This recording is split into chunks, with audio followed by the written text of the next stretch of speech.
Ils te disent de quitter le Christ pour retrouver tes racines africaines. Et si justement tes vraies racines se trouvaient déjà là, dans le Christ? En écoutant ce discours, il y a une ambiguïté et une ambivalence regrettable. En tout cas, personne ne demande à quelqu'un de quitter une religion pour revenir à la vérité authentique et originelle. Il est établi, il est vrai, il est indéniable que la religion originale de l'Africain et du Béninois, c'est le vaudou. L'ancestralité, la spiritualité ancestrale chez nous, ce que nous pouvons revendiquer sans que personne n'ait à redire, c'est le vaudou. Et donc, si nous demandons aux gens de revenir au vaudou, nous leur demandons simplement de revenir être eux-mêmes. Tout en étant vous-même, vous pouvez décider d'aller ailleurs si c'est votre choix. Le christianisme, une religion importée, vraiment? Et alors,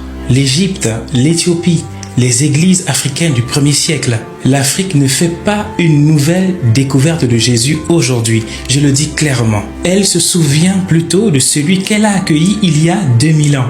Nos ancêtres priaient, jeûnaient et annonçaient l'évangile. Loin d'être étrangère, la foi chrétienne a grandi par l'Afrique et avec l'Afrique. L'Afrique a offert à un monsieur, dès les premiers siècles, dès les premières années de sa vie, l'Afrique, en raison de notre spiritualité tolérante, accueillante, généreuse, du vaudou donc, qui est notre ADN. En raison de cette disponibilité, le vaudou a accueilli Jésus. L'Égypte. Et pendant 18 ans, il a certainement été initié au mystère africain. Je ne veux pas nommer Isis et Osiris, je ne veux pas nommer toute cette spiritualité authentique africaine, mais je pense qu'on ne peut pas passer 18 ans de sa vie, de 12 ans à 30 ans, à ne rien faire. Donc, l'Afrique a préparé Jésus qui est revenu faire la mission que son père a dû lui confier.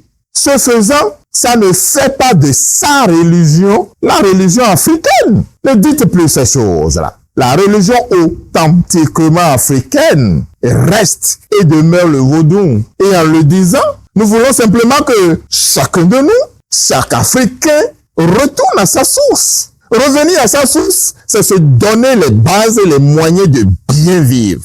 Une fois qu'on est dans son plumage et qu'on a grandi dans son plumage, on peut s'envoler. L'oiseau ne grandit que dans son plumage. Tout oiseau que vous enlevez dans son plumage, que vous le laissez, il meurt, il disparaît, il s'atrophie, il n'y a rien à faire. C'est de cela qu'il est question.